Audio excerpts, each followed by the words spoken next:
So we'll go ahead and get started. We are on record.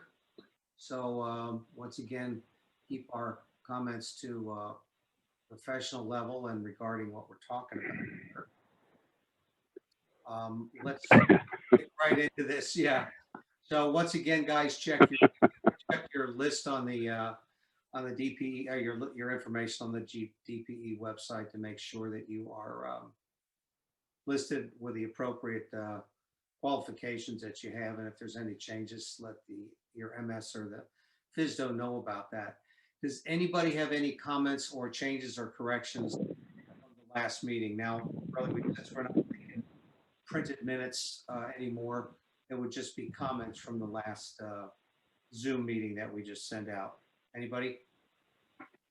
This is kind of an administrative observation. I don't know if anybody received Jeff Larson's last email about looking for, 400 series Cessna time, or somebody was looking for a Beech 55 examiner. Yes. We no longer in our letters of authorization list make and model. It's just that it's small aircraft and single airplane, multi-engine land. So single engine turbine, aircraft not over 12,500 pounds. That's an open letter now. So you can't do a test if you have less than 5 hours of PIC in any make and model aircraft for multi-engine. Is that my understanding?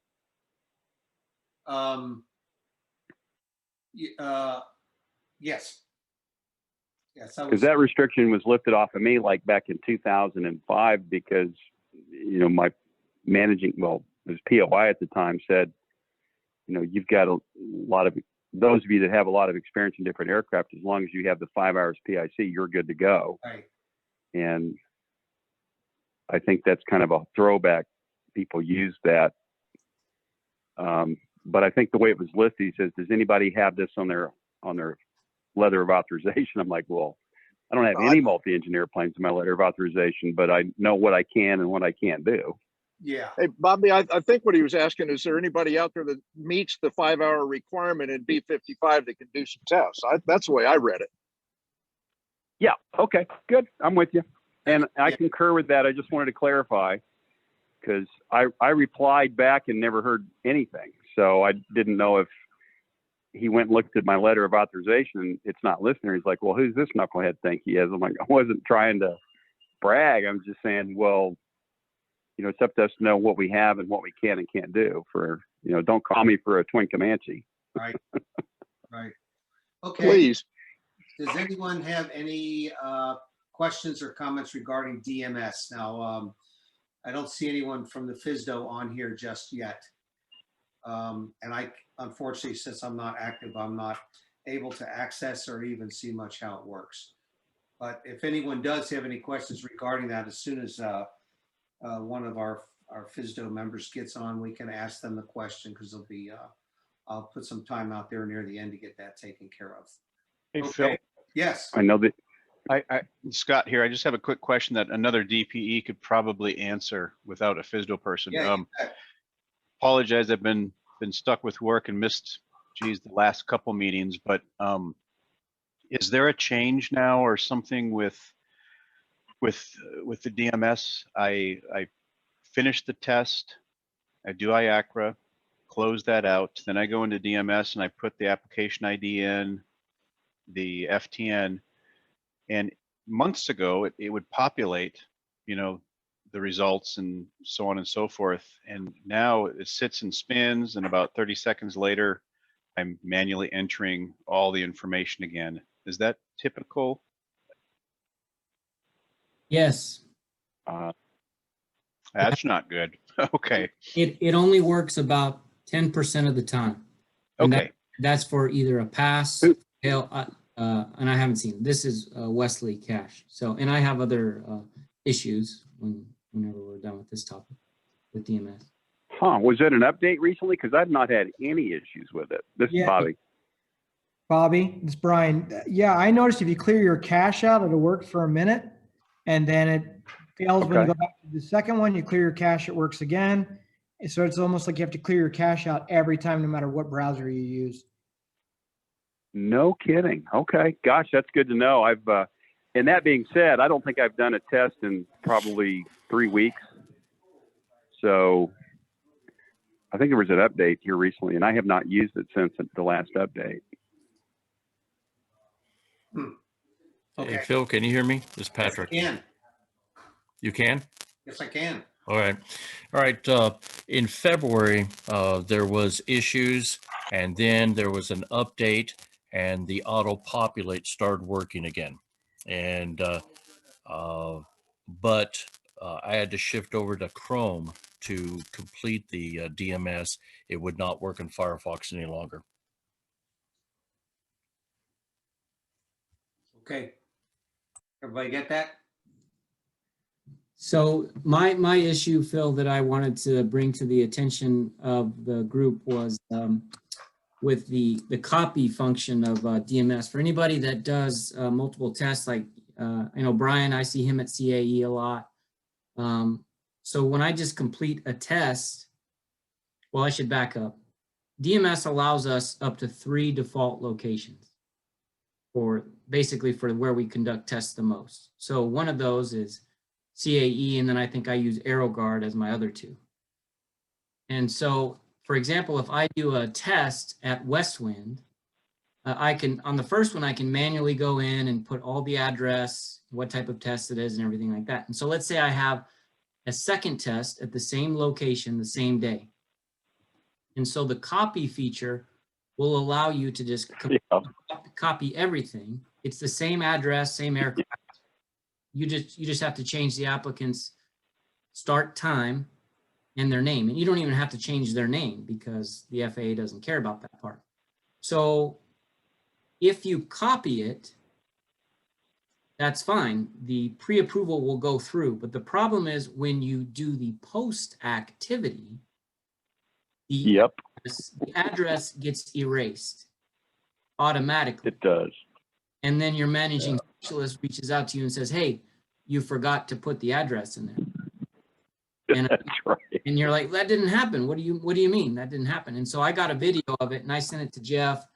And I've even been in touch with the IT people at Oklahoma City, you know, and they don't know what's going on. So just be cautious of using the copy feature for locations that are not in your default. So it seems to work it works just fine if you copy from one of your defaults, but not if it's not, if that makes sense. So. Okay.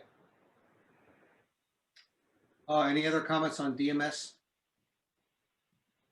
Nope. Okay.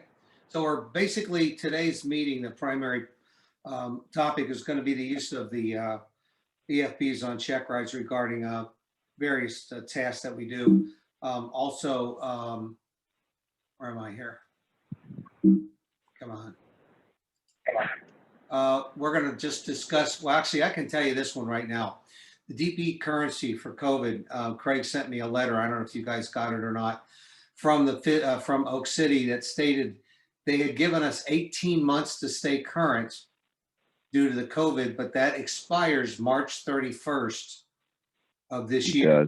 Yeah, so it's kind of a moot point at this point. So you'll be back to needing your 60 hours in the 12-month period. Yeah. When we get a chance here, please send them to me or to Tina requesting any topics that the group would like to discuss for the April meeting. And by the way, this is also open to the guests and the independent, the instructors. Anything that you'd like to see discussed at these meetings, including this one we're talking about, which is our main FSDO local meeting where we all attend by Zoom this time. At one time, please send that information to me, and then I'll pass it on to the FSDO.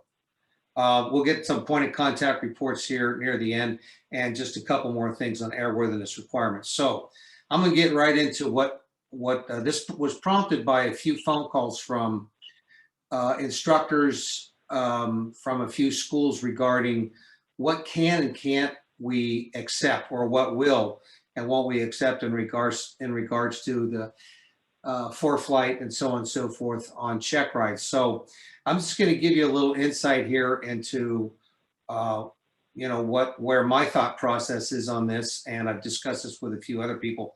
And I had I gave a little presentation, very small one, at the Deer Valley CFI FAST Team seminar. So I had a chance to talk to a few of the people from the FAST team on this. They had a lot of interesting questions regarding what we could and couldn't do. So when I look at these topics right here, basically the EFB will generate our nav logs. It'll do our weight and balance for us. I'm going to discuss the preferred routing concept, which is misunderstood by the examiners and the instructors alike as to what that actually means when you're looking at ForeFlight, and then the use of legends in this. So first thing I want to show you is a Sky Vector Nav Log. I'm sure everybody's heard of it. It's a free service that does your flight planning for you. And if you notice here, it's virtually a carbon copy of what we know as the ASA or the Jeppesen VFR Nav Log. And I want to emphasize that I realize going through this stuff that a lot of the instructors, schools we work with don't realize that there's actually a difference in the tabulation of a VFR nav log and an IFR nav log. And one of those being this thing right here is that, whoops, I don't want to do that. Do this again.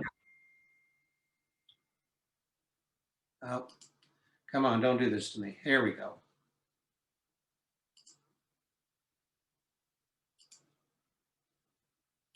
Come on, here we go. Is the fact that this thing right here does not exist in a IFR nav log. So looking at the VFR ASI type, which we're familiar with here, we notice that this nav log does have a true course, true heading, meg heading, so on and so forth, right? It's got your wind correction, variation, and your deviation to be accounted for by the pilot filling this out, or the applicant in our case, and then ends up with a compass heading. So looking at the IFR nav log, we notice those columns are missing. Everybody follow me so far? There is no true course and true heading on IFR navigation logs, primarily because you're not using the sectional, you're using a low chart, which only has everything in magnetic to begin with. So when we get into what a ForeFlight nav log looks like, we notice that in this log, there's not a differentiation between IFR and VFR, right? It's strictly set up just showing our meg heading, meg course, as opposed to with the VFR log, which would show your true heading, your true course and your true heading with the corrections for the wind and air. So the question with the individuals training our applicants is, what can we expect, or what can they expect from the examiner when they come in and they present this log? Now, I want to go to this next one here.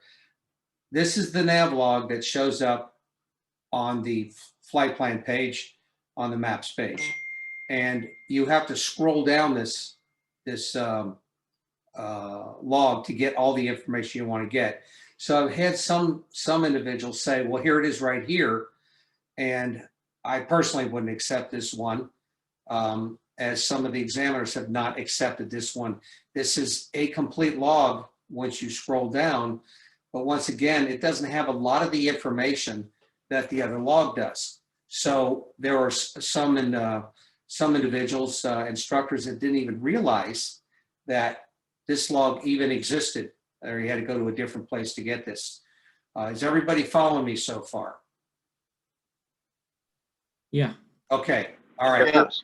So here's what the question is, and the concern, or the item with this is, how far do we want to let this account for what they need to know for the information required to fill out a nav log? Let me say that me personally, I ultimately care about how this individual presents everything to me based on what I'm expecting them to do when I am no longer sitting there. So I can tell you this much, because most of us learned a long time ago. How many of us really went through all the trouble of filling out the paper nav log once the check ride is over with. Yeah, well, hardly any of us. We did that for the check ride, but now we're given an opportunity to do something that doesn't require a lot of work, and in most cases has many defaults that will take care of a lot of these for us. So the question is, when we look at a log like this for a VFR flight, we see that it starts with meg heading and meg course. Of course, it's kind of irrelevant in a VFR flight anyway, because we're flying a heading based on what the wind is doing to us to follow our track. So how far do we want to go backwards on this? I've had some say that they want the examiner actually wants them to come up with a number right here going backwards to say, what would your true course have been based on this information right here and the winds. Now these winds are magnetic, so that's not going to help you there. So they're going to have to go take these and convert those to true. So there's a lot of work involved in this. So I'm going to open this up to the group right now as to what you like to see. Let me back up a little bit. I'll take one line on this. Just take one line on this. Just pick one row and ask them, where did these numbers come from? That's what I primarily care about, is how did this magnetic heading get figured out? I don't need to see the actual math. I would like for them to tell me it took the true course, took the winds, gave you a true heading, took variation and converted it to your magnetic heading. And I'm happy with that, because that's all this shows them. The rest of the stuff happens in the background. You know, the altitude came from them. I'm very surprised at how many people do not know what this column means right here. They don't know what the CMP means. And that, of course, is the wind component.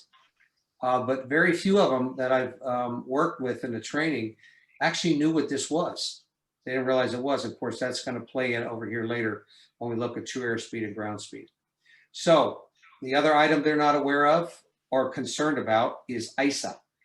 And as we know in the newer books, POHs, now when you're figuring out your cruise, they actually give you an ISA plus, a standard A, ISA plus, ISA minus. So this will be a factor in which column they use to figure out their true airspeed and their fuel burn. These are self-explanatory, as these are. And what I've also recommended in the training that I do is that they print this document right here, so they have this column to actually put down what the actual time is, so they can see what the trend of their planning has been. Are they getting ahead? Are they getting behind? Or are they right on? Plus this assists the examiner in being able to see if they know how to take a look at what their crossing point was and the time, and so on and so forth. As for the IFR portion, there isn't anything that we would have done on the Ifr Nav Log, as I showed back here. There isn't any true heading, true course. We don't really need it because we're flying everything magnetically. We're flying courses which are magnetic with our VOR. So that was never an issue as much when I looked at the planning. Was simply when they brought this nav log in, it had everything that I needed to see right there.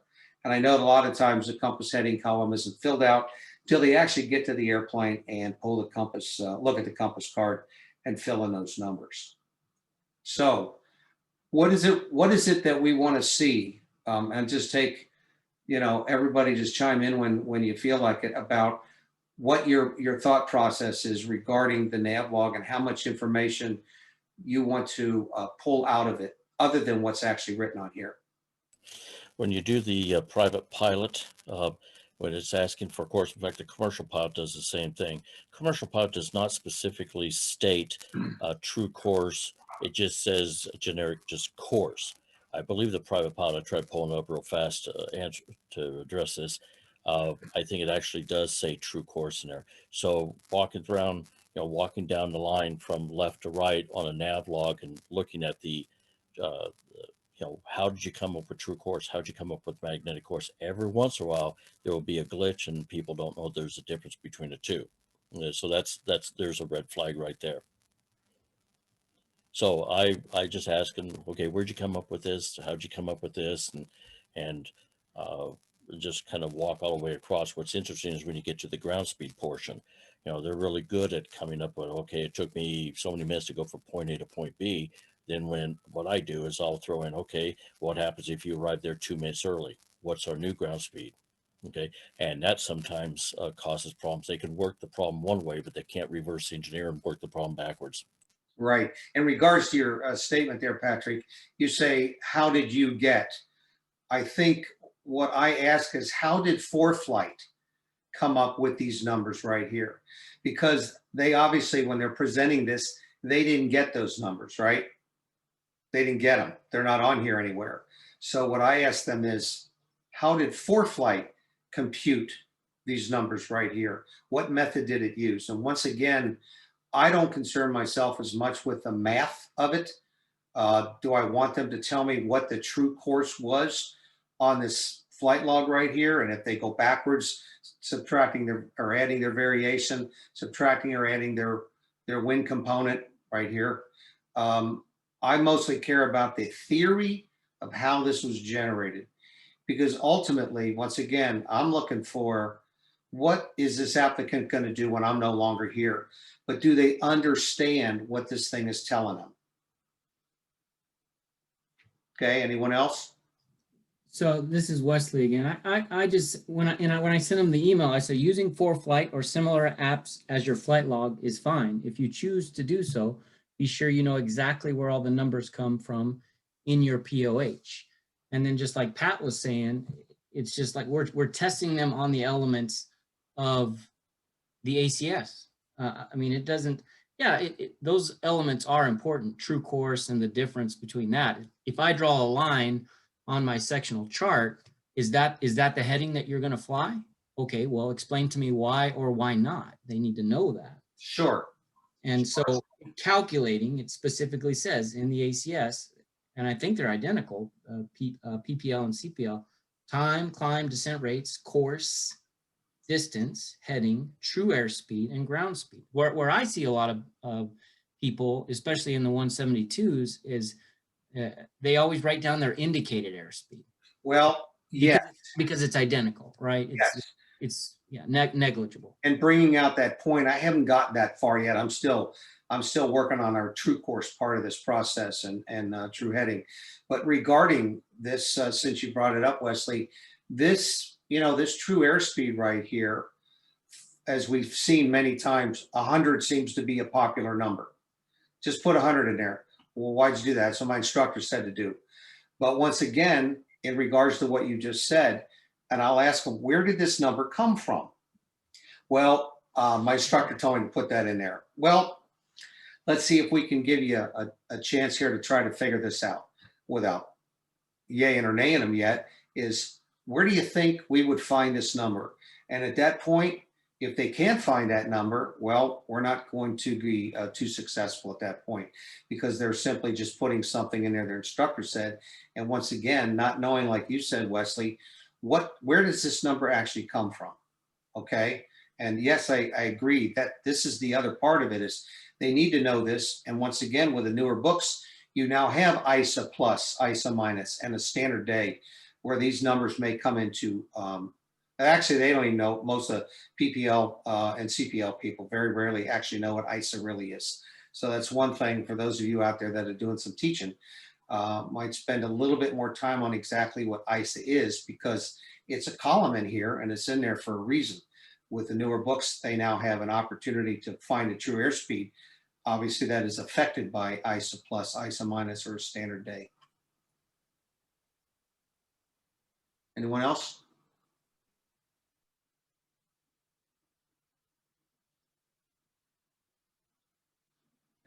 Hey, Phil, it's Jared. Yes. Along the same thing, there's a particular school that has their nav log set up so that they start with a magnetic course. They don't even get a true course. They start with magnetic course because I'm assuming they're pulling it off of FR Flight, and then they're adding winds and variation to that.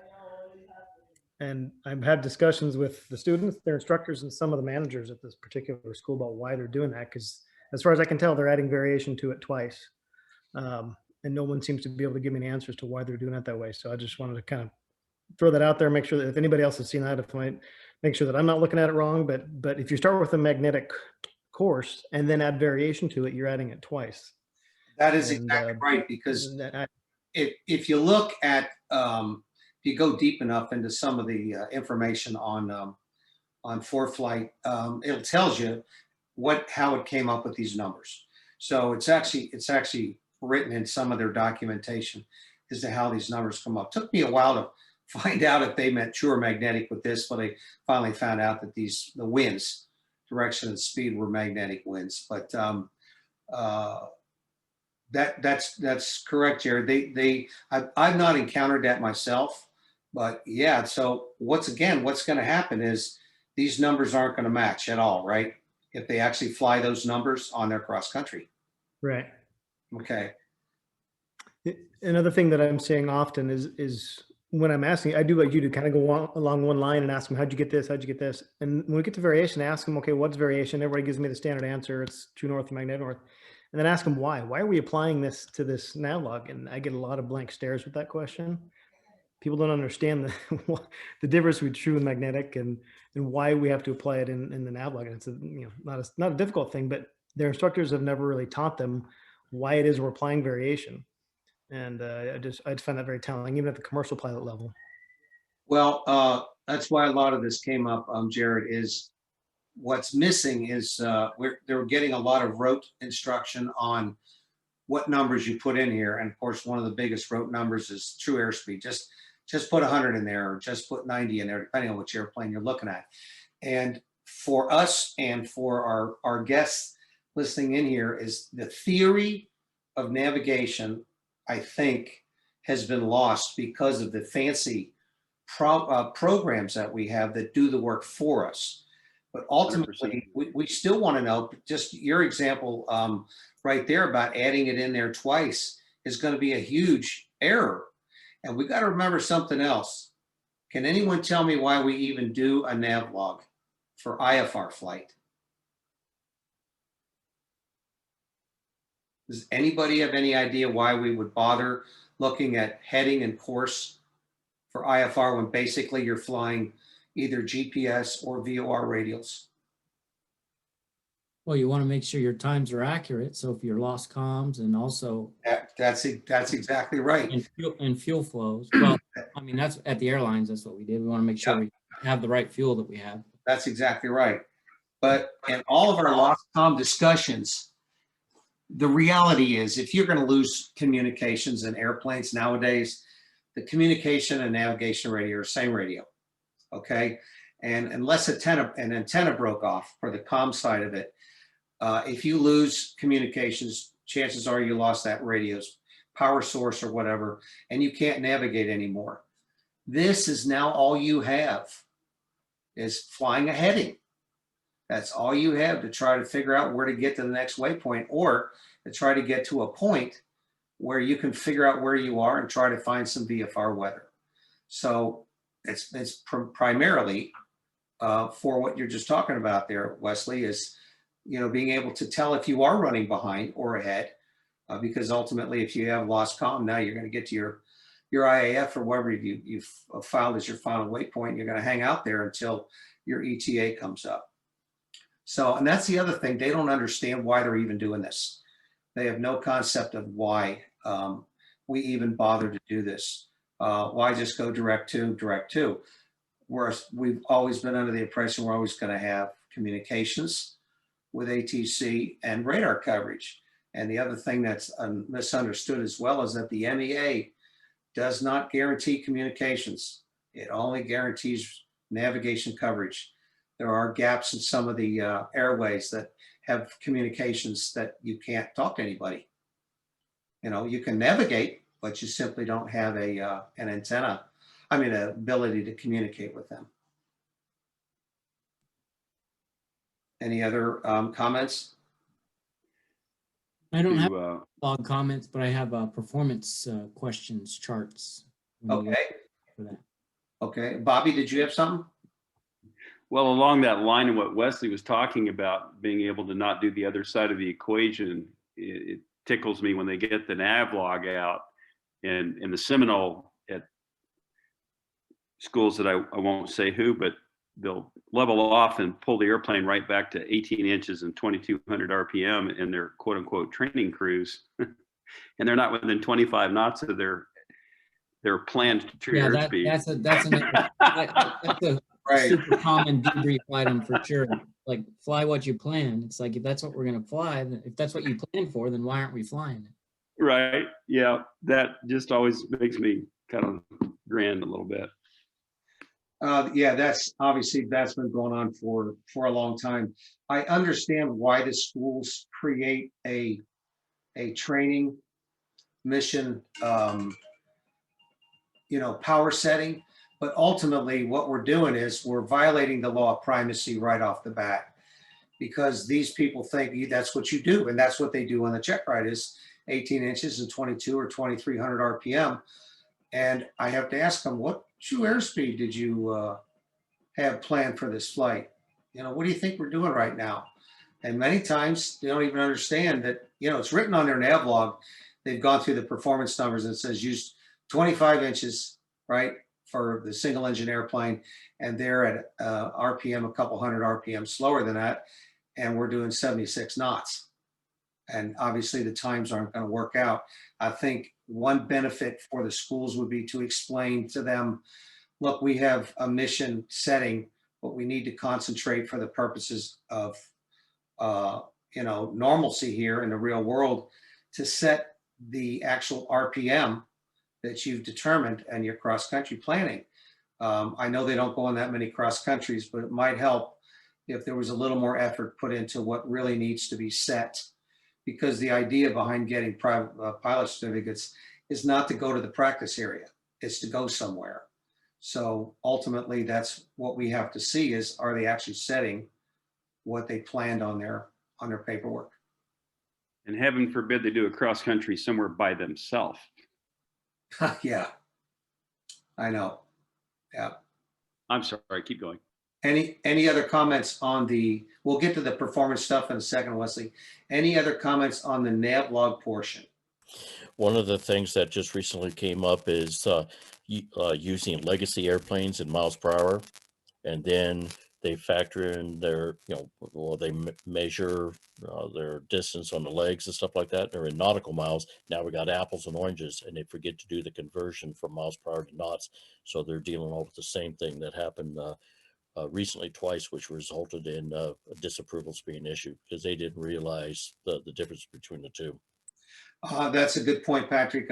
I had that on my notes down here a little further down, is along the lines with these nav logs is to make sure they understand that a conversion factor has to be done regarding a miles per hour airspeed versus in their books versus knots.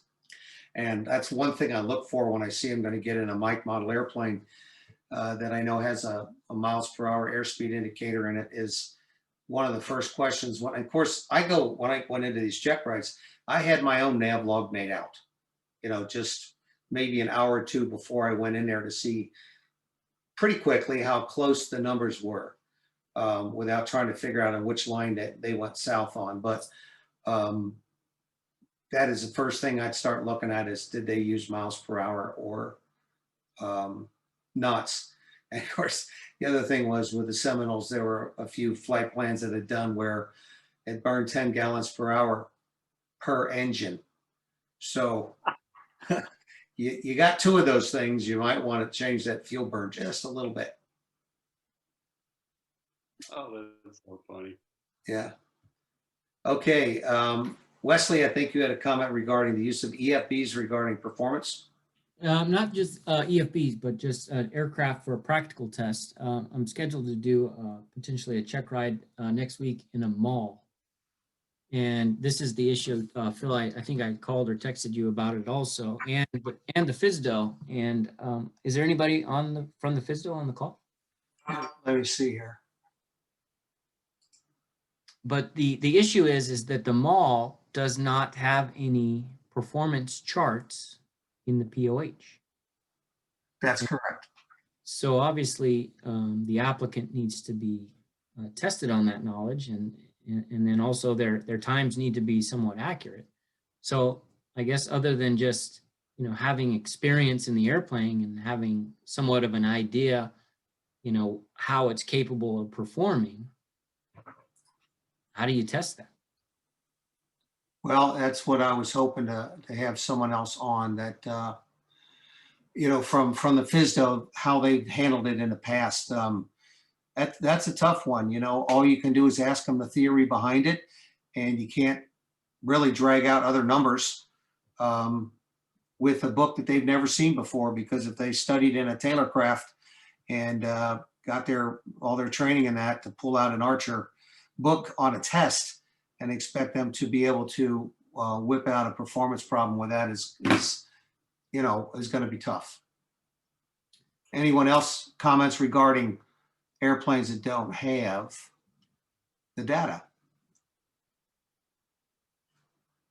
Yeah, the applicant, he owns the airplane. And so that's what he said. He says, I know how it performs and what to expect based on our experience. And he said that he knows it burns 12.5 gallons an hour, climbs at 700 feet per minute, and takes off and lands in less than 1,000 feet. So he knows the baseline performance numbers, and then from experience with the plane, and that they use the Cessna charts to demonstrate the knowledge. So Sure. I'm okay with that, but I just wanted to make sure that, you know, the FSDO is okay with that. And, or if there was any other, you know, guidance from the group that you could share. Wesley, here's a thought. I mean, that correlates to, you've got a 1966 Cessna 150, was that an L? With an old motor, and you have the Cessna performance charts. So that airplane's, you know, 60 years old, well, 50 something.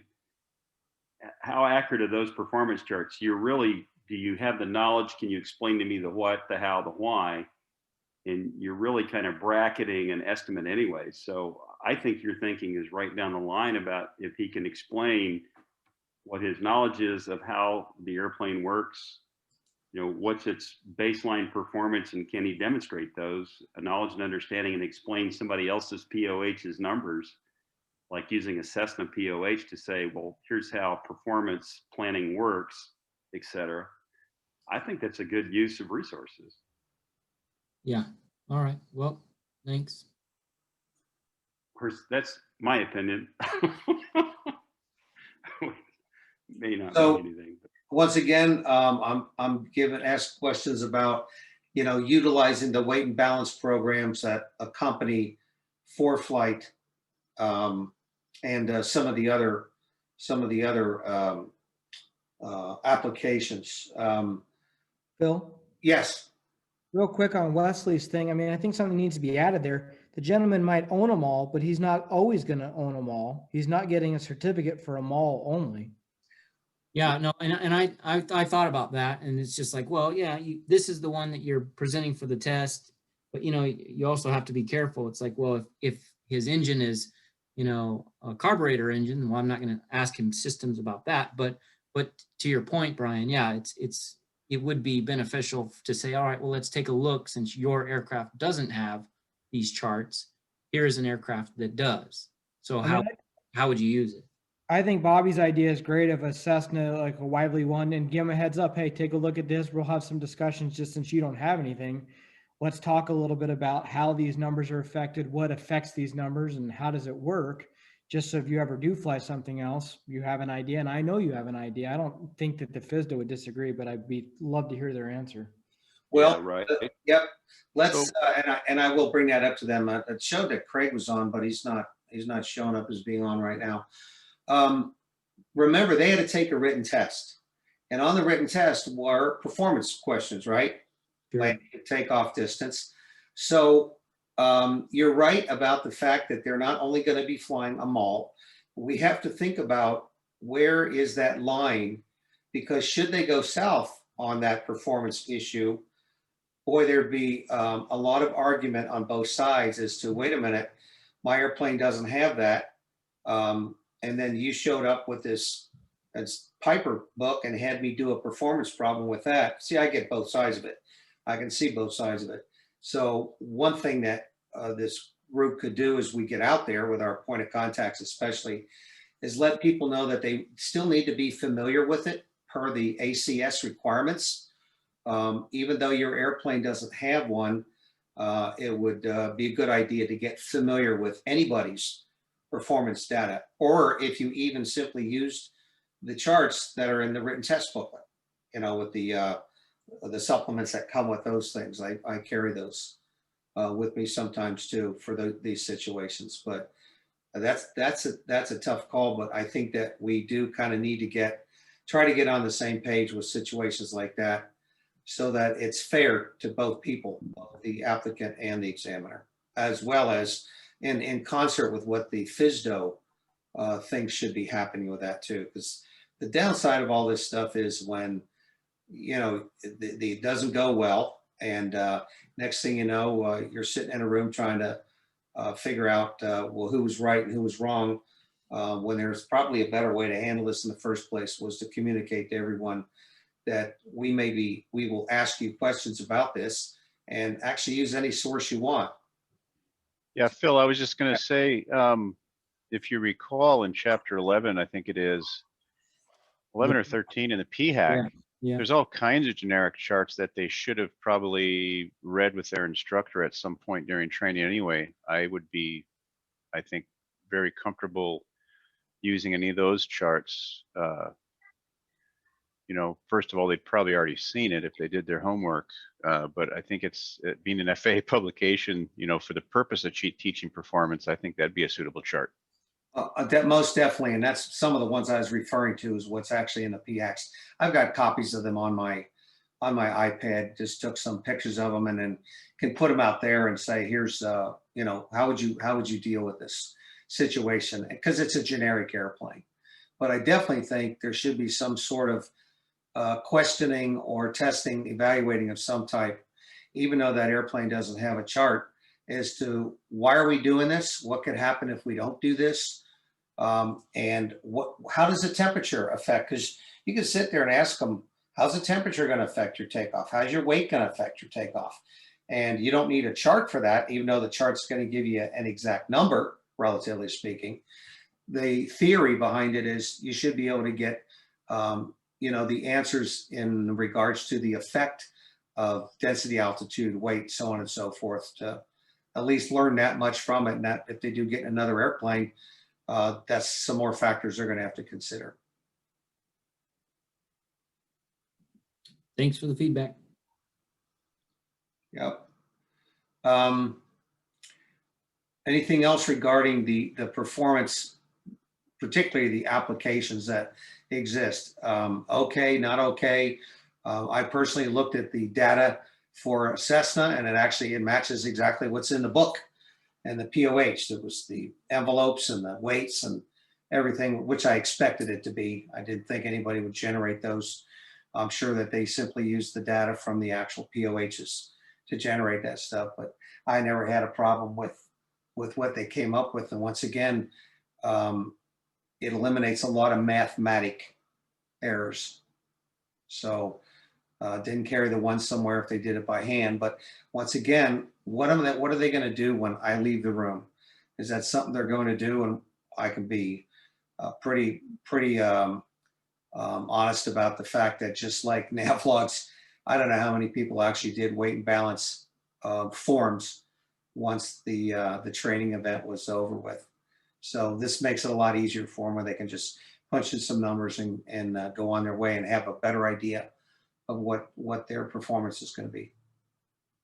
Hey, Phil, when addressing weight and balance, one of the things that I kind of look for is a little bit is the theory part of it. It was interesting. Commercial pilot applicant just recently asked him, why does the center of gravity shift forward during our flight? Well, the answer is, well, they're burning fuel. But why doesn't it shift aft? And that kind of messes them up, because obviously it's the placement of the fuel tanks. But or another situation I'll draw a generic weight and balance, or I'm sorry, a generic envelope, and I'll put 3 airplanes, one at the beginning of the envelope, inside the envelope, one at the aft end, same weight, inside the envelope, and I'll put number 3 outside the envelope. And I'll just ask some generic questions about, which airplane has more induced drag, which airplane is going to recover from a stall easier, which airplane is going to have a higher cruise speed. it's interesting because sometimes that reflects that they don't know the two. They'll say number 2 has with the NAVCG has more induced drag. Well, which one's going to fly faster? And they always say number 2. Well, how can it fly faster? It has more induced drag. And then number 3, what are the flight characteristics during the takeoff and landing if it's outside the envelope aft?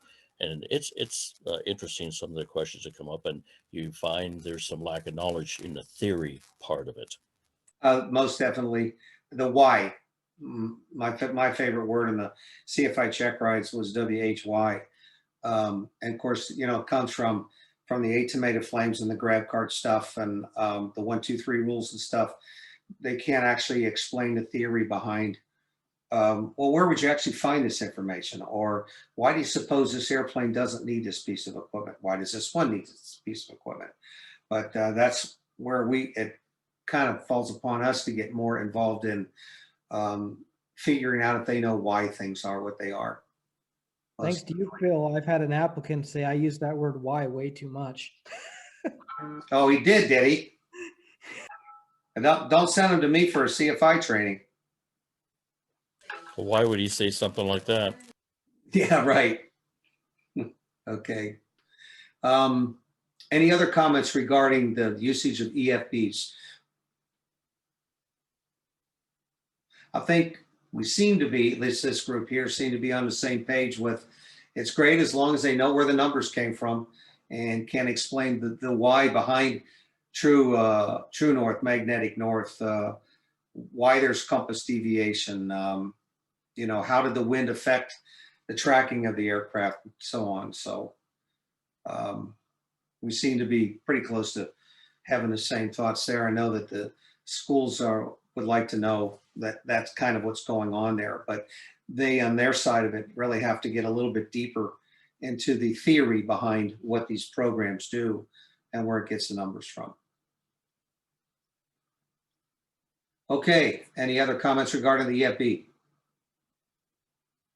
Oh, all right. Jared, you out there? Jared, you still out there? Says you are.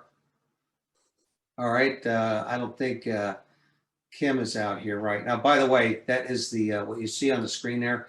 That was the memorandum from the FAA regarding the currency of the examiners with COVID going on. Of course, it expires March 31st. Jim's not making it today. He had to ferry an airplane back. Bill, Scott, are you out there? Yep, I'm here. I don't have anything for you, Phil. Okay. I know Todd's not here, but Larry Taylor, I think, is going to represent him. Is that correct, Larry? Not at all. Did we lose Larry too? He's gone. Yes, he is. Larry Taylor has left the building. I know that one thing that he did tell me about that he was going to bring up was apparently practice approaches are becoming harder to do in the Prescott area as well. I don't really know why, but he did mention that they're having their users meeting, users work group meeting tomorrow. I think it's tomorrow. And they're going to discuss the issues with that.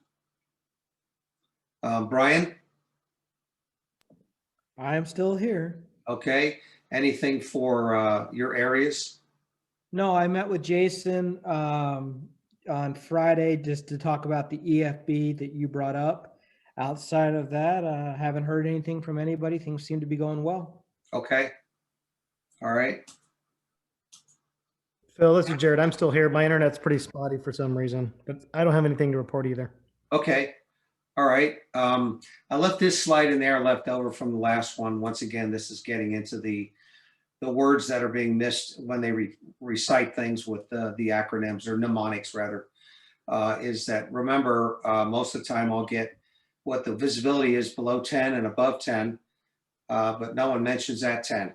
So they don't know that it's at 10,000 and above or below 10, so on and so forth. So we just want to pay closer attention to some of the answers to the questions where the words at and above, at or below, more than, less than, or omitted just due to the rote type of answers.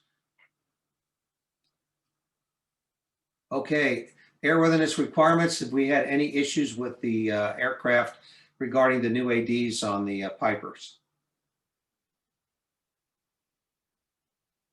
Nope. Okay. Once again, I'm talking with some of the applicants or the students I've worked with. There still is a lack of exposure to the maintenance records during training for applicants. So for those of you out there that are doing a teaching, we'd like to see a little bit more exposure to those other than just the day before the check ride. So they're a little bit more familiar with what is in those things and what they're trying to, what they need to show to the examiners for the check rides. Phil, Yeah.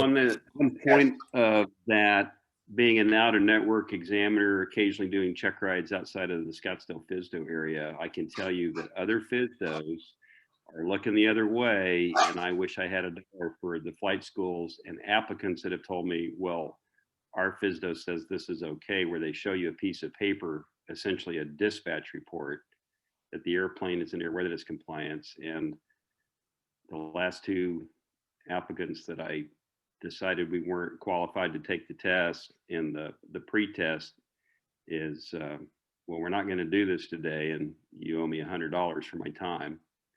You know, good luck getting that out of them. Sure. But that needs to be addressed, in my opinion, FSDO to FSDO, because that is not the compliance. And Well, no, it's not, because it states in the ACS maintenance records, and it does. those aren't maintenance records. Nope. Anyways, so it's a pretty sore topic. I wrote a letter to the focal at one of the FSDOs, never heard back. So I've just kind of given up, and I'm kind of not doing check rides out of district because of that singular particular issue. Mm-hmm. Well, for Hey, the Phil, yes. one of the things, a 141 school focuses on foreign students, and when they're validating the aircraft, you know, they have this little cheat sheet that, you know, they've written down where all the inspections have been done and everything, and that's fine. And I tell them, you could use that, but you need to actually show me the sign off, actually show me that the aircraft is actually legal to fly. And when they go through, they tend to, Seminoles or multi-engine airplanes, they tend to look at one engine, and the way the maintenance logs are they show the flight time or the hours on the prop and the engine on the same page. I'm Right. sorry, engine and prop and prop. Right. And so they only show me one engine and they only show me one prop. And so what about the right engine? What about, well, you know, it's the same. Really? Show me that it's the same. You know, and so again, not trying to be a jerk, but you know, as you know, schools will go ahead and hang a different engine or hang it, and they'll try to get them in sync as far as times, but they may be out of sync. And so they make the assumption that because they look at the engine, one of the engines, it's going to be the same for the other engine. Right. One of the props going to be the same as the other prop. And caught a couple of them that's not true. And I agree. I've had that issue a lot, and I don't think you're being a jerk at all. We're asking them to show us a complete evaluation of the airworthiness of the aircraft. And you could very easily have something way out of kilter on the other engine, and they would never, or propeller, and they would never know. A mechanic forgot to sign off the prop inspection, you know, on the right engine.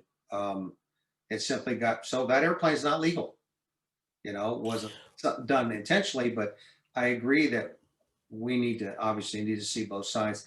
I think one thing that will help is if and one of the schools here, they look at it almost every day before they go flying. The logbooks are in the back of the airplane, so they get pretty comfortable with those things. But some of these One of the other things, Phil, one Yeah. of the other things is that the POHs in the airplane, the cover, the title page, the first page has seen a lot of love, and a lot of them end up missing. Well, then the POH is not valid because there's no serial number attached to that book that's attached to that particular airplane.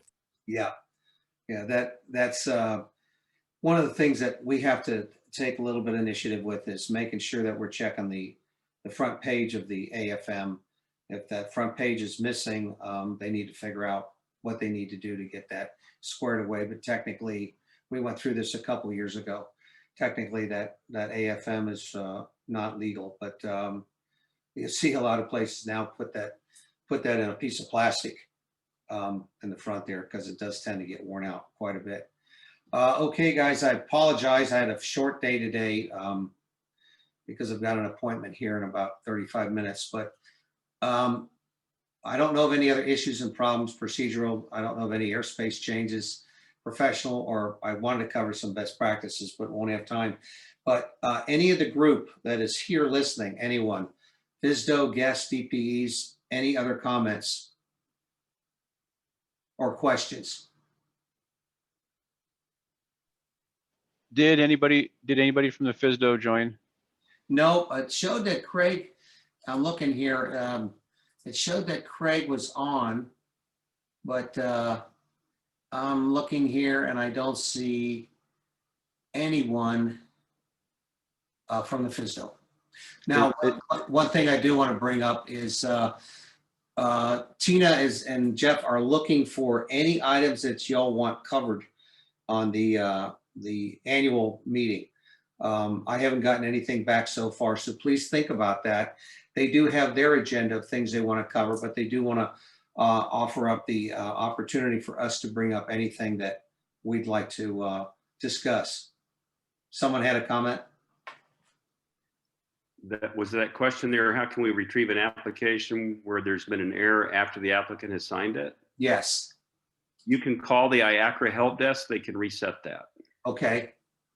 All right. Same with if you as an examiner certifying officer, you sign the application and then realize that there's an error, you can call them right away, and they will reset that signature for you in order to fix the problem on your side, or the same with your applicant. Okay. All right. Thanks, Bobby.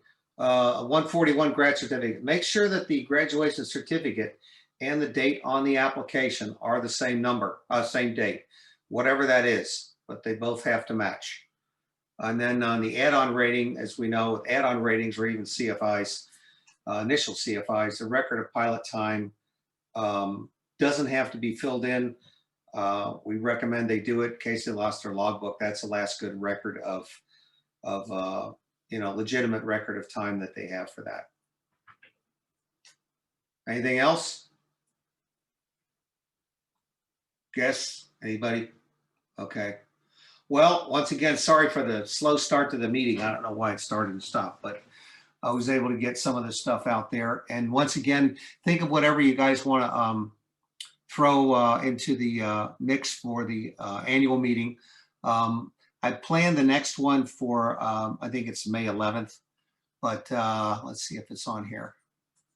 I won't be attending that until May 11th. However, given the fact that I think the April meeting's near the end of the month, the May meeting may or may not happen. We may be have covered what we needed to cover, but I'll keep everybody apprised of that.